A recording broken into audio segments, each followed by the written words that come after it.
coup, j'ai été m'enregistrer à la zone de checking. Alors, je pense que j'ai dû regarder trop de films. Il n'y en a pas un qui parle quasiment un péco de français. Donc, je suis un peu surpris.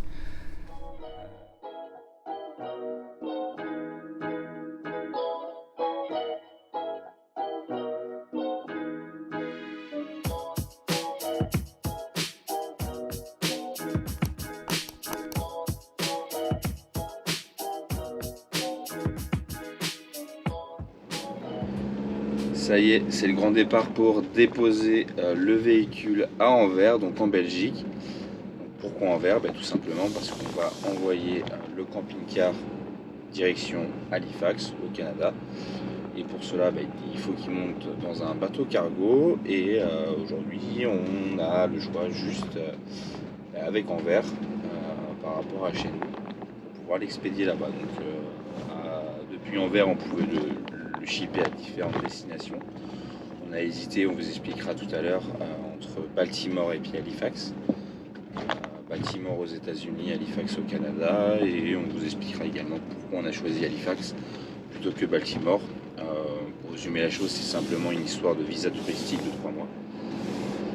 Donc du coup, je vais faire un petit peu de route, et une fois je serai un peu plus posé sur l'autoroute, et du coup je vous reprends et je vous explique tout ça. Donc il y en a qui nous ont posé en question pourquoi on avait choisi Halifax. Tout simplement parce qu'on souhaite commencer par l'ouest canadien. Et comme j'expliquais tout à l'heure, en fait l'espace américain, en gros quand vous mettez les pieds aux États-Unis, donc l'espace américain, on va dire entre guillemets, c'est le Canada, les États-Unis et le Mexique. Donc si vous mettez les pieds aux US, vous avez un ESTA, donc une autorisation entre guillemets, on va dire votre petit visa de 90 jours. Donc que vous arriviez aux États-Unis, que vous alliez au Canada, que vous descendiez au Mexique ou que vous revenez aux États-Unis, peu importe ce que vous faites, en fait, le jour où vous avez mis votre premier pied sur le territoire américain, vous avez 90 jours pour vous barrer. Donc, en gros, par exemple, si on arriverait à Baltimore, on passe un mois dans l'Est américain, on monte au Canada pendant un mois et demi, ça fait déjà 2 mois et demi. Ça veut dire qu'après, on n'a plus que 15 jours en fait, pour faire la traversée du Canada, pour franchir la frontière, pour arriver au Mexique. Et au final, ça ne le faisait pas du tout, parce que nous, on a vraiment envie de profiter de ce continent, de ce pays au maximum. Donc, en fait, Baltimore, on l'a tout de suite rayé de la carte. Alors, je sais qu'il y a des personnes qui arrivent en fait à négocier 90 jours supplémentaires. Moi, je me suis quand même renseigné pas mal, et ça m'emmerderait en fait d'être bloqué à la frontière entre les États-Unis et le Mexique, sachant que les Américains sont pas forcément réputés pour être hyper sympas, on va dire en termes de passage de frontière. Donc on évite tout problème à cause de ça. Donc on arrive au Canada, on va vraiment prendre le temps au Canada. Ensuite, après, quand on mettra le pied sur le sol américain, on aura vraiment nos 3 mois pour profiter à fond de cette expérience-là. C'est un petit peu le même problème en fait du pourquoi, du comment on fait pas l'Alaska. On vient de passer Paris, impeccable. Allez, la route continue. Donc là, on vient d'arriver au port. C'est quand même relativement bien indiqué. La frontière entre la France et la Belgique se fait ressentir par rapport à l'état des routes, et c'est pas hyper clair, je trouve, en termes de signalisation. Les panneaux pour indiquer la direction, ok, mais par contre la vitesse, c'est pas toujours hyper bien indiqué, donc on fait confiance à Waze, mais voilà, on est bien arrivé, garé au parking numéro 3, et plus qu'à aller dans ce petit bâtiment en briques. Donc du coup, j'ai été m'enregistrer à la zone de checking. Alors je pense que j'ai dû regarder trop de films. Il n'y en a pas un qui parle quasiment un péco de français, donc je suis un peu surpris. C'était assez compliqué de dialoguer, mais bon, ça l'a fait. Donc arrivé à la zone de checking, il y a des petits écrans sur la gauche. Vous sélectionnez votre langue, ensuite vous scannez votre passeport. Ils vont vous donner une petite carte, et puis après vous remplissez la carte de checking. N'hésitez pas à la prendre en capture, parce que les exemples sont sont pas forcément très explicites sur la vitrine qui est exposée.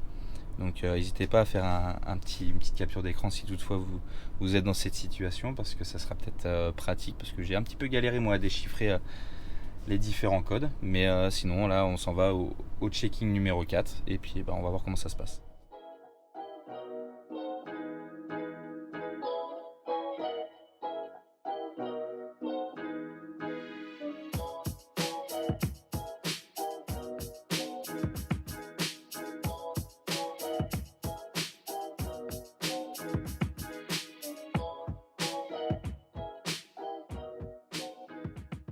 Donc j'allais commencer le montage de cette vidéo et je me suis rendu compte que la dernière, qui est celle qui vous intéresse le plus et celle qui m'intéresse le plus, je ne l'ai pas filmée de la bonne manière, je l'ai filmée en timelapse, donc du coup elle est hyper rapide et puis il n'y a pas de son. Donc c'est con parce que c'est là que j'expliquais un petit peu tout le mode opératoire qu'il pouvait y avoir là-bas, donc je vais vous le faire dans cette vidéo pour vous résumer un peu le truc. Pour apporter quelques grandes lignes, en fait ça s'est hyper bien passé, niveau shipping en tant que tel.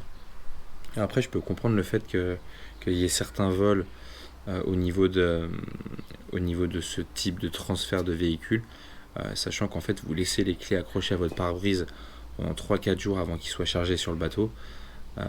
N'importe qui en fait peut rentrer dans votre véhicule et voler ce qu'il a envie, clairement. Je pense pas que les vols se font réellement sur le bateau, même si en soi le bateau est 10 jours en mer, donc il y a 10 jours de vulnérabilité, on va dire. Je pense vraiment que ça se fait sur le parking, que ce soit à l'arrivée ou au départ, parce que tout simplement il n'y a pas de traces, et je pense même que ça serait plutôt au départ, parce que il y a quasiment 15 jours, 3 semaines d'écart entre le moment où tu le déposes et le moment où tu le récupères. Donc c'est très facile en fait de cacher quelque chose. Donc voilà, c'est le petit bémol un petit peu de cette histoire, mais en tout cas le shipping en tant que tel s'est bien passé. Et donc du coup en fait on est arrivé là-bas. Seabridge avait bien indiqué qu'il fallait se présenter au bâtiment en briques. Donc du coup moi je m'étais garé sur le parking numéro 3 pensant que l'entrée était à gauche, mais au final c'était l'entrée des salariés. Faut se pointer directement en fait au niveau de la zone de checking. Vous rentrez dans la zone de checking et là vous arrivez, vous avez des écrans à votre gauche avec des drapeaux de toutes les nationalités. Vous choisissez votre nationalité, vous filmez, vous scannez votre passeport et ils vont vous donner une petite carte. Cette petite carte, vous allez la présenter au guichet. Il y a 4 guichets, il me semble. Il y a des guichets qui sont réservés pour la dépose de véhicules neufs. Donc vous allez plutôt aller sur les 2 qui sont sur la droite.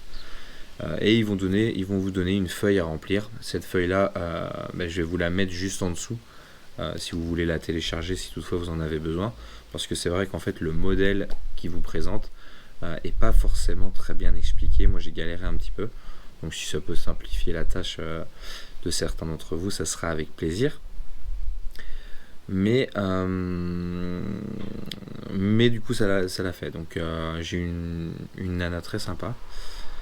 Une fille très sympa, qui m'a gentiment expliqué. Alors, comme je le disais tout à l'heure, j'ai été un peu surpris que très peu de personnes parlent anglais. Alors après, pendant le trajet de retour, j'ai pris le temps de regarder un petit peu les langues au niveau de la Belgique, et il s'avère qu'il y a quasiment 50% de la partie nord qui parle néerlandais, et en fait c'est plus la partie sud qui parle français. Alors moi, clairement dans ma tête, c'était quasiment les 3/4, voire 90% de la Belgique qui parlait français. Mais c'est pas du tout le cas, et les personnes qui ne parlent pas français, qui sont pas dans cette moitié française, au final ils touchent pas une bille en français, un petit peu comme nous en anglais. Donc ça m'a clairement surpris quand je me suis pointé là-bas, et que quand je parlais français, ils se retournaient tous et ils savaient pas trop quoi répondre. Donc voilà, en parlant en anglais ça l'a fait, mais c'est vrai que ça m'a surpris. Donc une fois que vous avez rempli votre petit papier, vous le redonnez à la personne qui vous avait récupéré la carte et qui vous a donné cette feuille, et elle va vous donner des autocollants, une sorte de petite élastique, et vous redonnez votre carte que vous avez pris au début au niveau des bornes, et vous allez vous pointer en fait devant son collègue au niveau d'une barrière, vous bipez, vous rentrez dans l'espace entre les 2 barrières. Je sais pas s'il pèse le véhicule. On a l'impression qu'il y a une balance en bas, mais j'ai pas forcément. Il m'a pas donné plus d'informations que ça, mais je pense quand même qu'ils prennent les infos. Petite information, ce gars-là, il était pas du tout aimable. On voit bien qu'il n'en avait rien à foutre qu'on soit là. Il n'en a rien à foutre de son boulot. Clairement, je suis passé. Il voulait même pas parler. Il était là.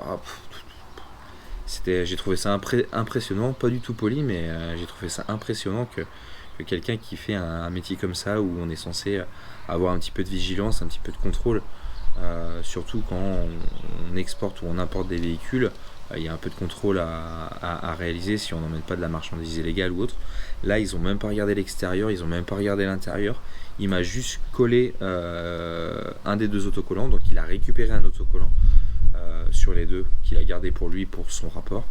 Et ensuite, le deuxième autocollant, il l'a collé au niveau de la portière, au niveau de la vitre. Et après, il m'a dit d'aller me garer à côté, là-bas, vers les camping-cars, sans forcément me poser plus de questions que ça. Donc j'ai trouvé ça assez fou. Clairement, le contrôle, il a duré 25 secondes. Et du coup, après, j'ai été me stationner à côté d'un camping-car. Personne ne m'a accompagné. J'y suis allé tout seul. J'ai fait mon petit tour tout seul. J'ai récupéré mes affaires. Et puis, je me suis barré. Clairement, ça s'est passé comme ça. Alors, ils indiquent qu'il faut quasiment 1 heure quand il n'y a personne. Et puis, entre 2 et 3 heures quand il y a du monde. Alors, clairement, je ne sais pas à quel moment je suis tombé. Mais moi, il n'y avait personne devant moi.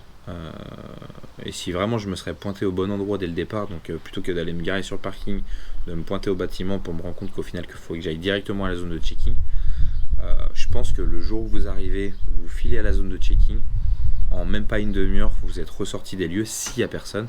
Après, s'il y a du monde, je sais pas comment est l'influence là-bas, mais s'il n'y a personne, clairement, ça se fait les doigts dans le nez. Donc moi j'avais pris un peu de marge au niveau de mon bus de retour, mais clairement ça s'est hyper bien fait. Donc j'ai fait le checking de tout le véhicule, et après ils vous ont donné une petite élastique, et en fait faut laisser vos clés accrochées au rétroviseur si vous en avez un, ou accrochées quelque part avec cet élastique, et au final ça restera toujours accroché jusqu'au port d'arrivée, et au final en fait c'est pour pas perdre les clés. Ils les prennent, ils les mettent sans enlever l'élastique, ils les mettent dans le contact, ensuite ils les enlèvent, hop, ils rebalancent avec l'élastique, comme ça vos clés restent toujours sur place. Que dire de plus, qu'on n'a toujours pas payé le shipping. Pour l'instant on a payé simplement l'assurance que Seabridge propose, donc il y a une assurance de base sur une base de 300 € où il couvre jusqu'à 50 000 € si toutefois par exemple le navire était amené à couler ou autre. Et nous, vu que la valeur du véhicule est légèrement supérieure à ça, on est passé sur du 425 € pour être assuré à 75 000 $. Mais je fais une vidéo.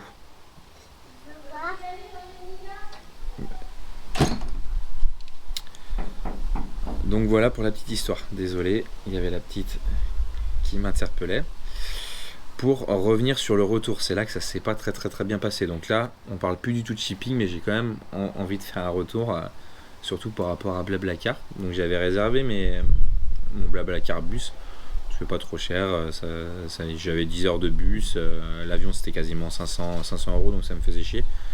Donc là, j'avais trouvé 55 € pour le retour. Donc j'avais Anvers Paris et Paris-Angers. Et donc du coup j'ai pris ça, et petit problème au niveau des correspondances.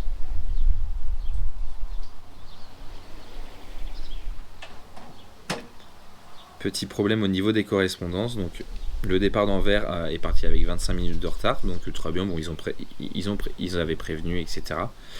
Et quand je mettais Waze, au bout d'un moment, je me rendais compte que niveau timing, ça allait être short. On devait être à 19h à Paris pour que je prenne l'autre bus, sachant que l'arrivée initiale était à 18h23. On est parti quasiment une demi-heure en retard, donc ça nous amenait déjà à 19h. Quand je mettais Waze, on était déjà au-delà de 19h, sachant qu'il roule en bus, il roule pas à 130. Donc ça... Je suis pas stressé, parce qu'au final, que vous stressiez ou que vous stressiez pas, ça changera rien. Mais en tout cas, du coup, j'ai reçu 10 minutes avant le départ de l'autre bus, comme quoi Blablacar s'excusait, comme quoi j'allais pas pouvoir choper la correspondance. Et c'est là que ça a été le début un peu des emmerdes, parce que au-delà de me dire que je pourrais pas choper cette correspondance-là, ils disent qu'ils peuvent rien faire parce que c'était le dernier bus de leur compagnie de la soirée, éventuellement que faut que je me rapproche de d'autres compagnies, etc. Que bien sûr ils me rembourseront cette partie-là du trajet, 25 €, mais vous vous doutez bien quand vous trouvez des solutions d'urgence, ça vous coûte plus que 25 €. Donc du coup j'ai dit ok, je suis parti un petit peu dans Paris, j'ai trouvé un Blablacar et je suis tombé sur le type d'arnaque qu'on peut voir genre à E égale M6. Alors je me suis pas refait arnaquer, mais c'était un petit peu coup de gueule par rapport à ça. Donc deux très mauvais avis sur Blablacar. C'était ma première expérience avec eux et ça sera ma dernière clairement. Donc je prends mon Blablacar, le mec me réserve, il me contacte par WhatsApp, me dit que est-ce que l'adresse du rendez-vous lui va bien, etc. Et d'un coup il me recontacte juste après. Donc comme quoi j'avais annulé ma réservation, je lui dis que c'est lui qui avait annulé la réservation, il me dit qu'il va contacter le service support, et là en fait j'ai déjà entendu un peu cette histoire. Après ils vont faire croire que le service support leur a envoyé un nouveau lien, etc. Et c'est exactement ce qui s'est passé. Ils envoient un nouveau lien qui est pas une copie-collée de Blablacar, mais un faux site tout simplement, et qui demande de rentrer ses coordonnées bancaires, et c'est tout simplement pour vous arnaquer. Du coup je lui ai répondu que je connaissais déjà la combine, et après plus de nouvelles. Donc là je me retrouvais encore sans rien à Paris, quasiment 21h. Donc j'appelle Angélique, elle me dit qu'il y a potentiellement un train à telle gare. Alors elle a pas fait gaffe, du coup la gare c'était une gare qui était à 30 bornes d'où j'étais.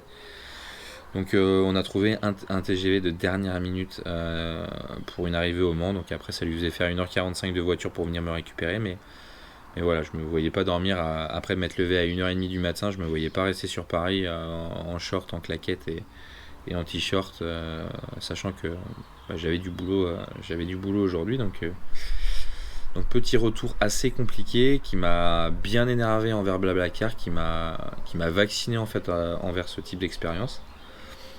Donc voilà, je ne veux pas faire mon expérience une généralité, mais clairement sur le bus, mauvaise expérience, il vous laisse, sachant qu'il n'y avait que 10 minutes de retard au final, il vous laisse vraiment dans la merde, ils en ont rien à branler, ils vous envoient juste un mail comme quoi ils vont vous rembourser la partie, qu'ils peuvent rien faire, et puis après démerdez-vous.